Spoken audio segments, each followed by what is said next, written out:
Hello everyone, welcome to the 19th lecture of Signal System video series. So 18th lecture में हमने systems के साथ start किया हुआ है.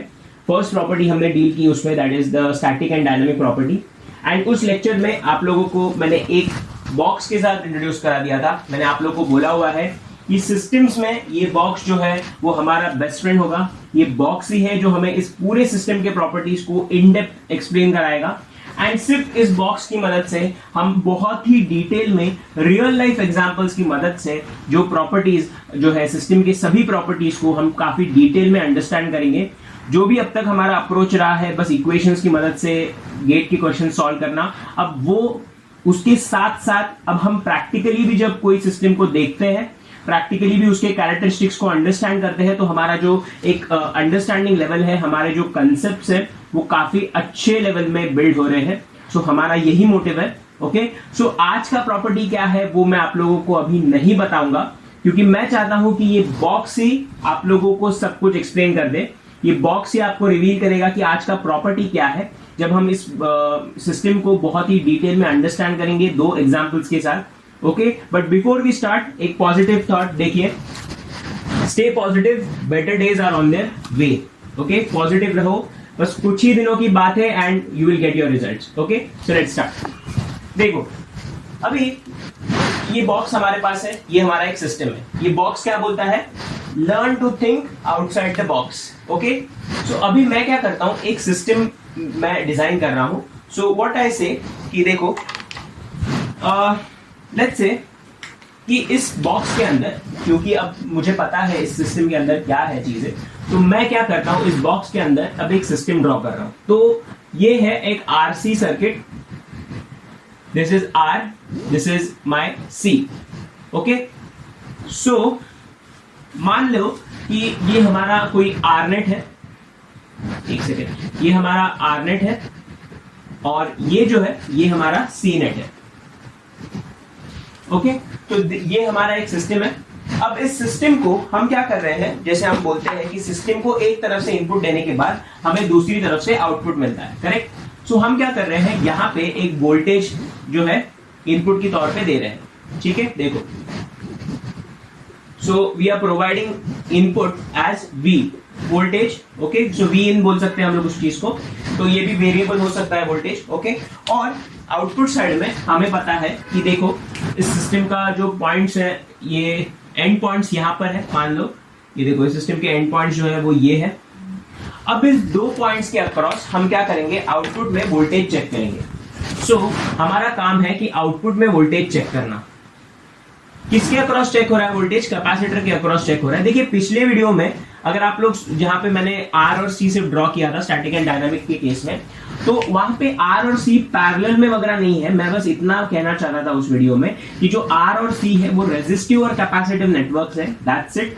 और कोई भी कॉम्बिनेशन की बात नहीं हो रही थी कि पैरेलल कॉम्बिनेशन है, सीरीज कॉम्बिनेशन है, ऐसा कोई भी उसमें इंटेंशन नहीं था.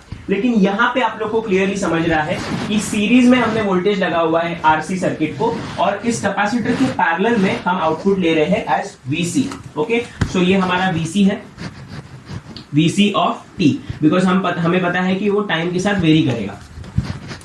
ये बात सही है. ओके, अब देखो ये हमारा वी इनपुट है. अब ध्यान देना इस चीज की तरफ.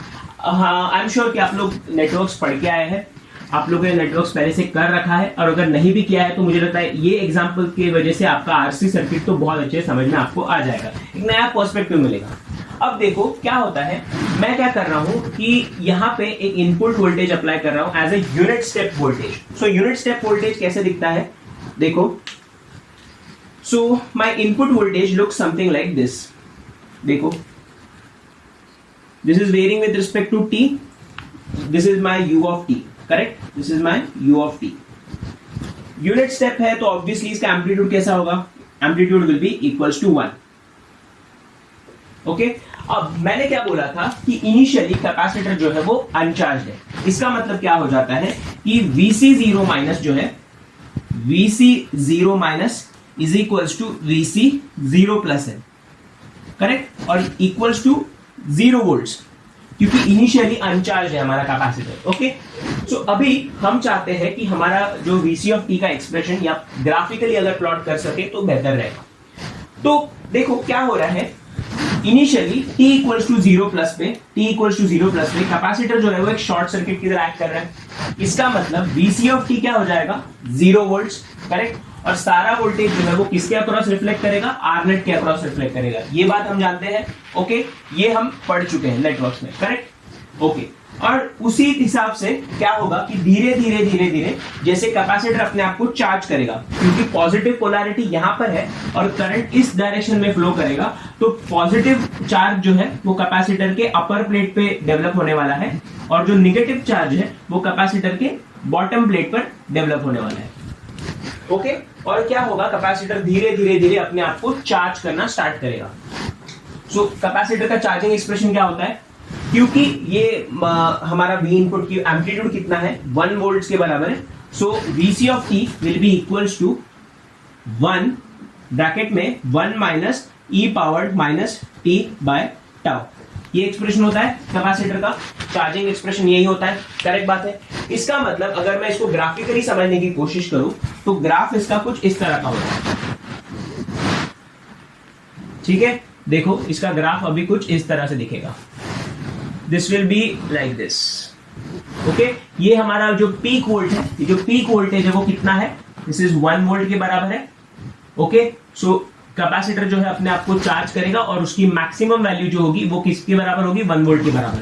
क्यों 1 वोल्ट के बराबर, क्यों, क्योंकि स्टेडी स्टेट में क्या हो जाता है, जैसे कैपेसिटर अपने आप को चार्ज कर रहा है, एक ऐसा पॉइंट आएगा जब कैपेसिटर फुल्ली चार्ज हो जाएगा।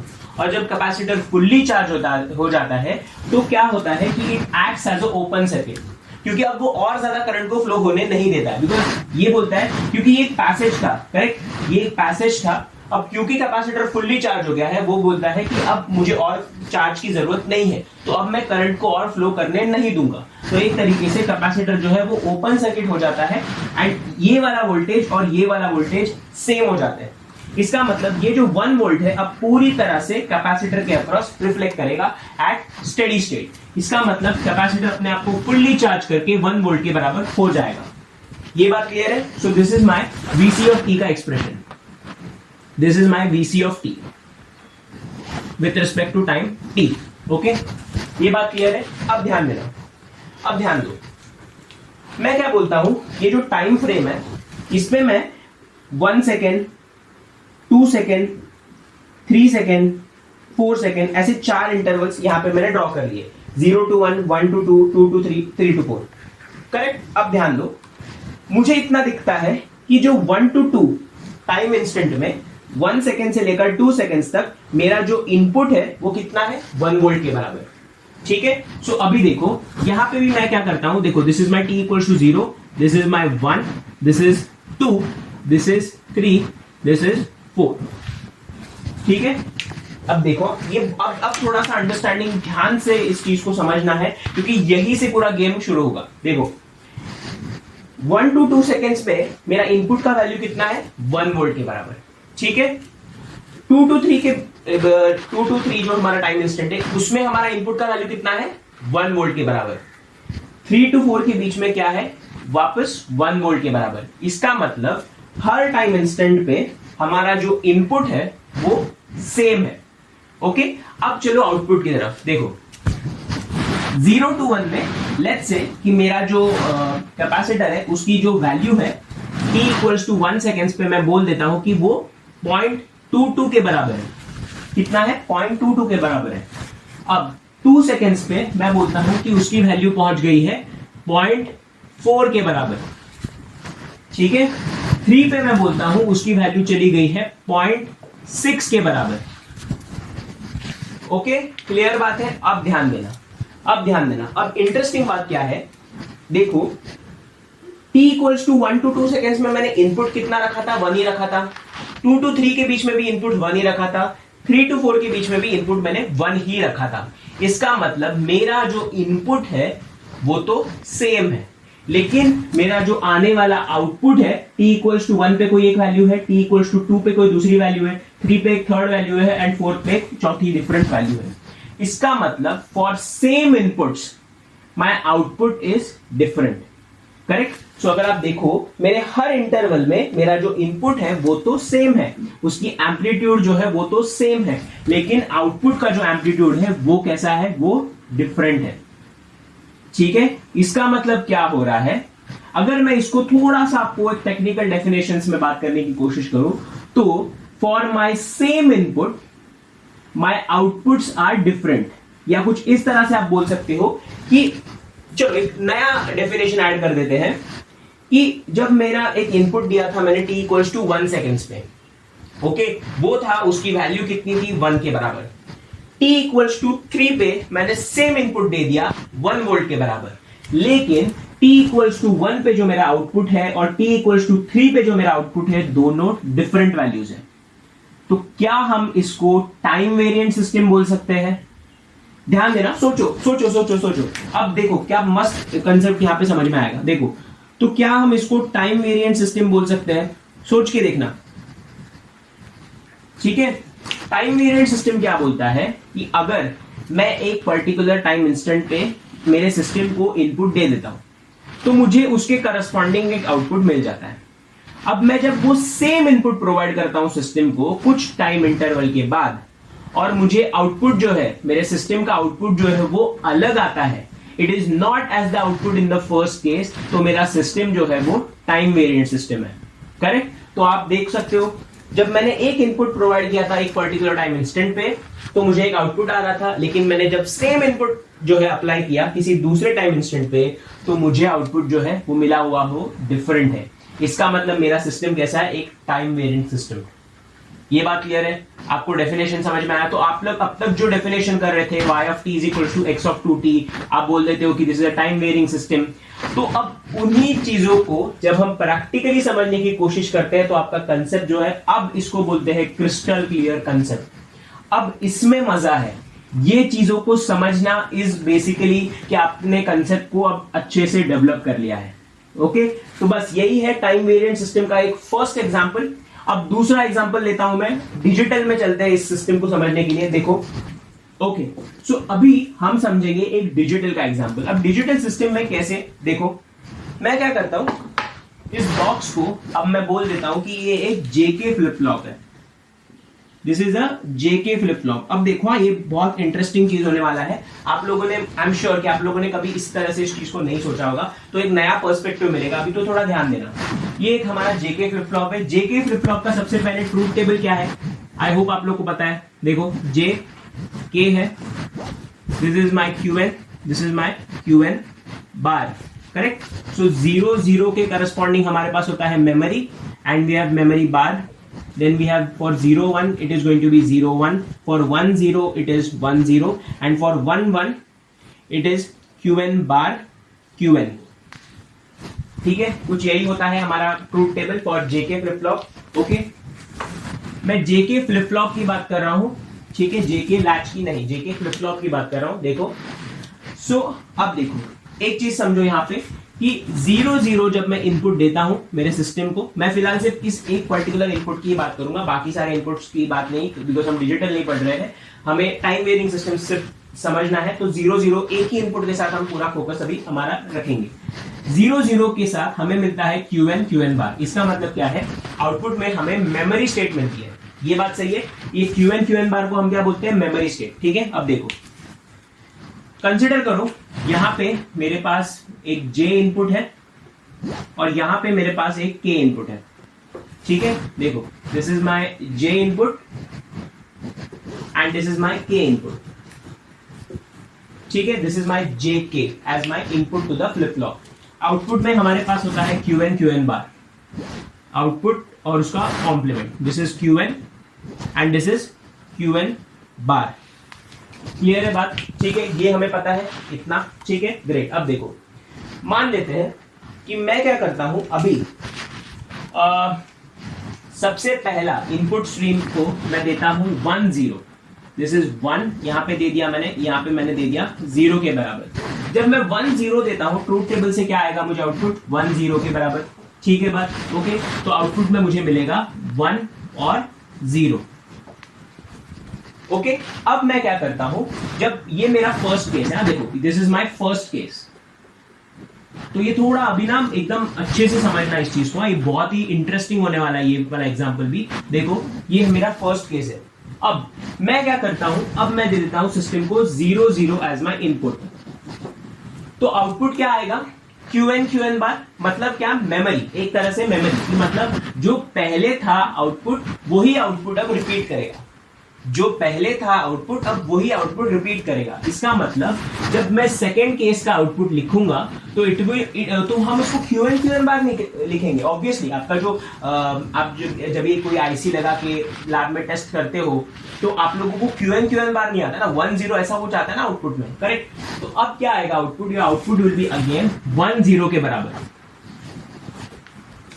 ठीक है, फाइन, ये बात सही है। अब देखो, मुझे इतना समझ में आ गया कि जब मैंने फर्स्ट केस में 1 0 की तरह इनपुट दिया, ठीक है, 1 0 मैंने जब इनपुट दिया तो करस्पॉन्डिंग मुझे 1 0 आउटपुट में आया। अब जब मैंने मेमोरी वाले जब 0 0 एज माई इनपुट दे दिया तो मुझे मेमोरी आया, दैट इज 1 0, तो मुझे अभी भी आउटपुट 1 0 आया। ओके, यहां तक एकदम सब कुछ क्लियर, ठीक है, यहां तक कभी कोई कंफ्यूजन नहीं, सब कुछ सिंपल है। ओके, अब देखो मैं क्या करता हूं, थोड़ा सा चेंज करता हूं। जो फर्स्ट केस है, ठीक है, जो फर्स्ट केस है, अब मैं उसको 1 0 ना देकर, या चलो मैं थर्ड केस इसको, या मान लो कि मैं 1 0 को हटा देता हूं, 1 0 को मैंने हटा दिया और मैं अब देता हूं इनपुट 0 1। अब मान लो मेरा जो फर्स्ट केस था वो था 0 1, ठीक, 0 1 की करस्पॉन्डिंग आउटपुट में क्या आएगा, 0 1 की करस्पॉन्डिंग 0 1 आएगा। सो ये मैं 1 को हटा देता हूं, 0 को हटा देता हूं, तो ये हो जाएगा मेरा 0 1 के बराबर।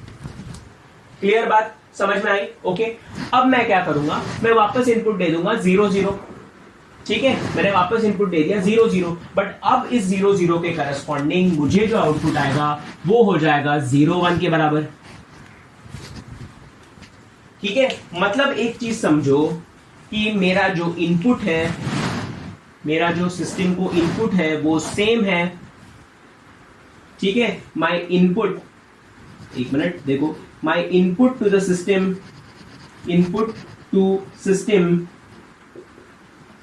is same, करेक्ट, लेकिन आउटपुट जो आया हमें दोनों केसेस में वो डिफरेंट था।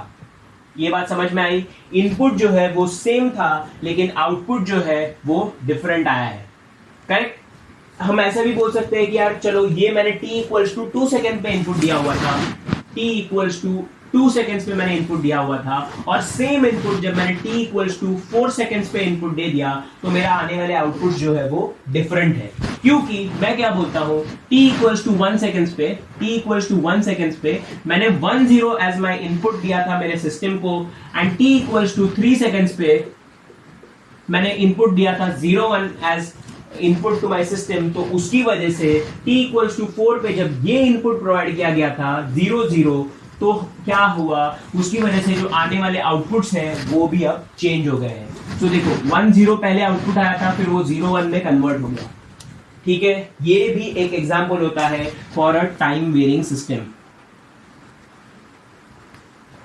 ठीक है। थोड़ा अलग है, आई नो कि आप लोगों ने ये चीज कभी सोचा नहीं होगा, बस इसी का मतलब ये मोटिव यही है कि आप लोगों को थोड़े और सब्जेक्ट्स के साथ मैं चीजें रिलेट करके दूं, ओके। और भी ऐसे बहुत सारे एग्जांपल्स हो सकते हैं, आप खुद सोच के देखेंगे। अभी काउंटर का एग्जांपल देखे, मतलब सोच के देखो कि काउंटर में क्या हो सकता है, रेजिस्टर्स, ये वो, ऐसे अलग अलग एग्जांपल्स ले लो and just try to figure out कि कौन सा सिस्टम टाइम वेरिंग है, कौन सा सिस्टम टाइम इनवेरिएंट है वगैरह, ठीक है।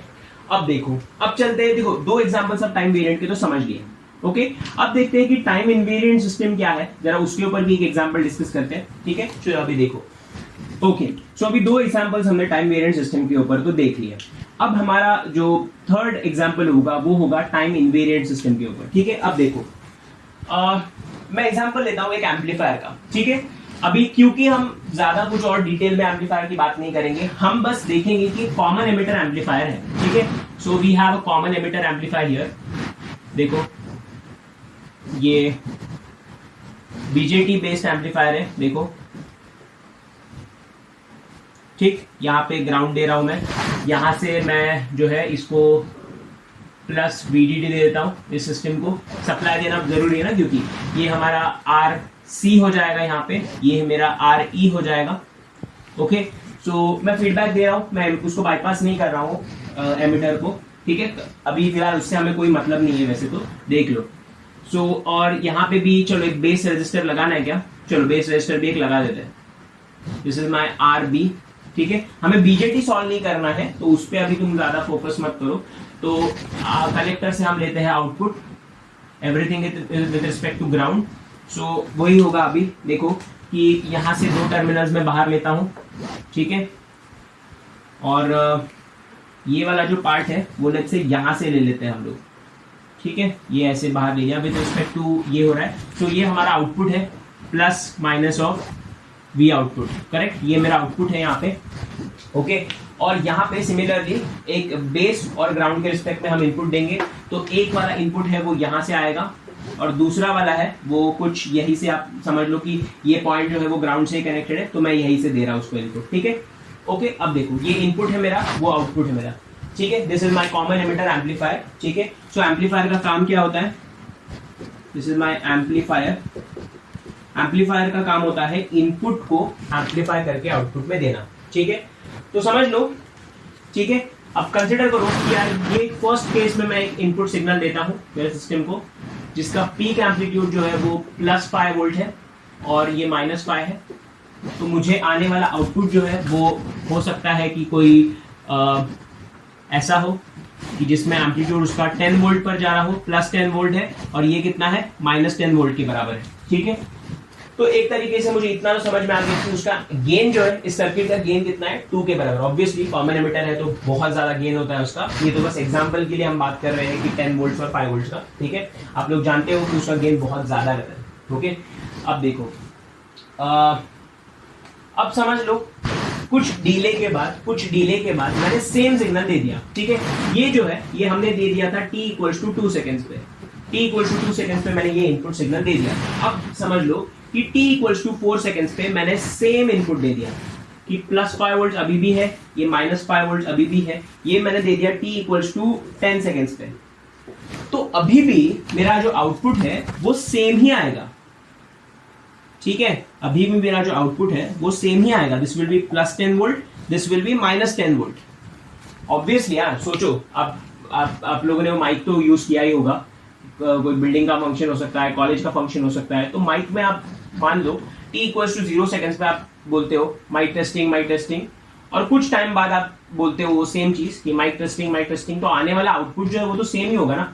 जब इनपुट आपने सेम दिया हुआ है तो आने वाला आउटपुट जो है वो तो सेम ही होगा। या आप मान लो कि आपका कोई प्रोग्राम चल रहा है, आप माइक का यूज कर रहे हो और कुछ टाइम के लिए माइक सही से काम कर रहा है, कुछ टाइम बाद माइक ने अपना एम्पलीफाई करने का काम ही छोड़ दिया, तो क्या वो सिस्टम प्रॉपर सिस्टम है? नहीं, ठीक है। मतलब उस सिस्टम में कोई फॉल्ट है। तो जब प्रॉपर सिस्टम है, your system is not faulty और वो प्रॉपरली अपना फंक्शन जो है वो कर रहा है, तो कुछ ऐसा सिस्टम है उसमें इनपुट अगर 2 टाइम इंस्टेंट्स पे आपने सेम दिया हो, तो अगर दोनों बार आपका आउटपुट अगर सेम आ रहा हो, तो हम इस ऐसे टाइप के सिस्टम्स को क्या बोलेंगे? टाइम इनवेरिएंट सिस्टम्स, करेक्ट है। These are the examples of, this is the example basically of a time invariant system, okay। तो बस यही था टाइम वेरिंग और टाइम इनवेरिएंट सिस्टम के ऊपर बेसिक डिस्कशन। अभी हमारा लेक्चर खत्म नहीं हुआ है, रुको, अभी हम चलेंगे हमारा मेन गेट की तरफ, ओके। बिकॉज ये चीजें ऑब्वियसली आपके अंडरस्टैंडिंग के लिए इंपॉर्टेंट है, लेकिन गेट के लिए अभी आपको जो इंपॉर्टेंट है हमें वो चीज समझना होगा, okay. So now let's move on to the gate part of time invariant and time variant systems, okay. Alright, तो अभी हम क्या करेंगे, time invariance and time variance, ये दोनों प्रॉपर्टीज को गेट के पॉइंट ऑफ व्यू से कैसे समझना है उसको हम स्टडी करेंगे।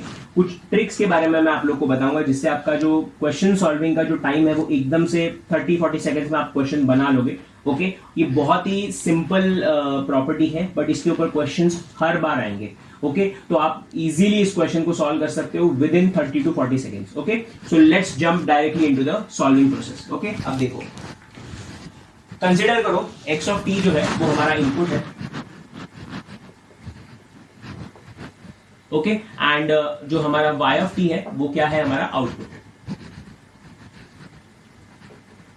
अभी कंसिडर करो एक इनपुट दे दिया मैंने किसी सिस्टम को, ओके। इनपुट क्या है हमारा, x ऑफ t है, ठीक है। ये हमारा ओरिजिनल इनपुट है। इस एक पर्टिकुलर सिस्टम को हमने दे दिया। सिस्टम क्या करती है, इनपुट जब आप देते हो किसी सिस्टम को, तो सिस्टम क्या करती है, आउटपुट जनरेट करके देती है। So we have output y of t, correct. y of t हमारा आउटपुट है। अब मैं क्या करता हूं, इस आउटपुट को मैं प्रोवाइड करता हूं एक डीले, ठीक है। सो यहां पे मैं लिख देता हूं delay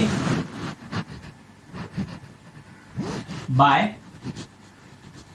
let's say t naught. ये जो टी नॉट है वो कोई भी एक कांस्टेंट वैल्यू है। सो टी नॉट कोई भी आप वैल्यू अपने मन से ले सकते हो, ठीक है। सो टी नॉट से मैं अगर इसको डीले कर दूं इस आउटपुट को, मेरा आउटपुट क्या आ जाएगा, final output will be y of t minus t naught के बराबर, ठीक है।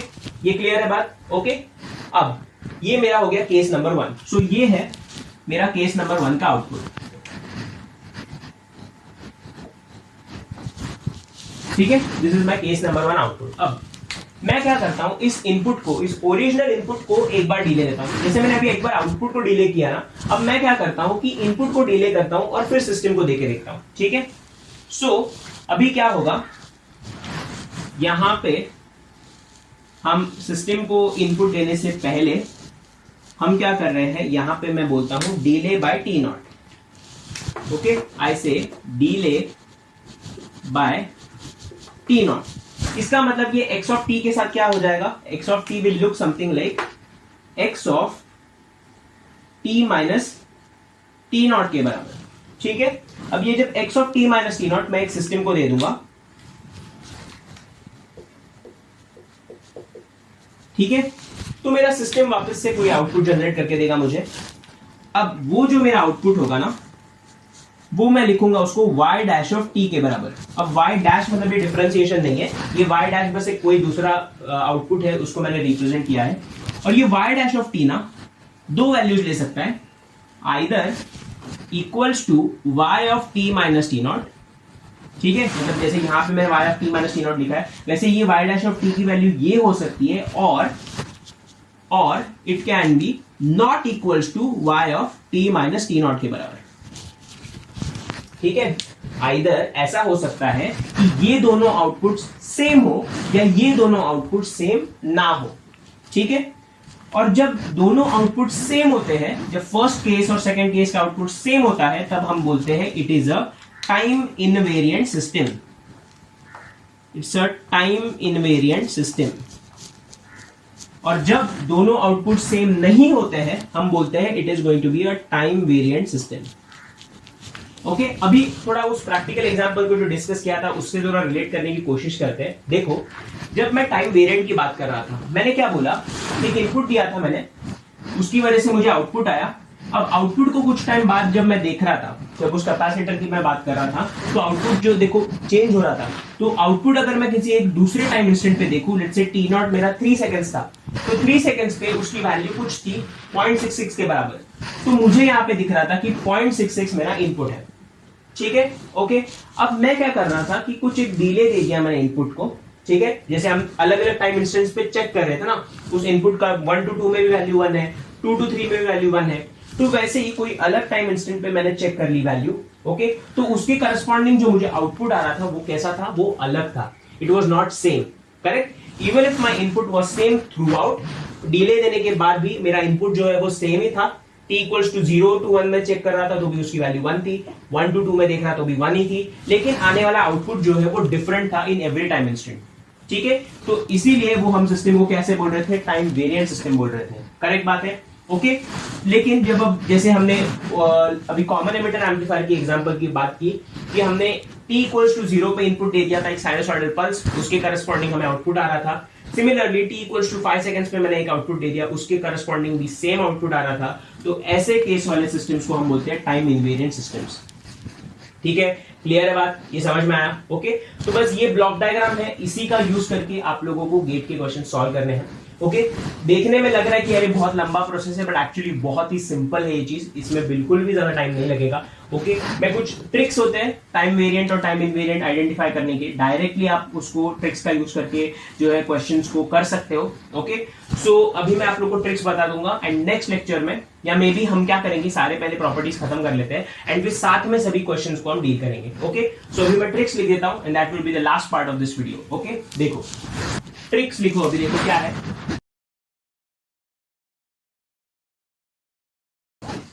फाइन, अब देखो for a system to be time invariant, for a system to be time invariant, point number 1, no time scaling, no time scaling of input, input के साथ आप बिल्कुल भी टाइम स्केलिंग परफॉर्म नहीं कर सकते। Second point, coefficient of input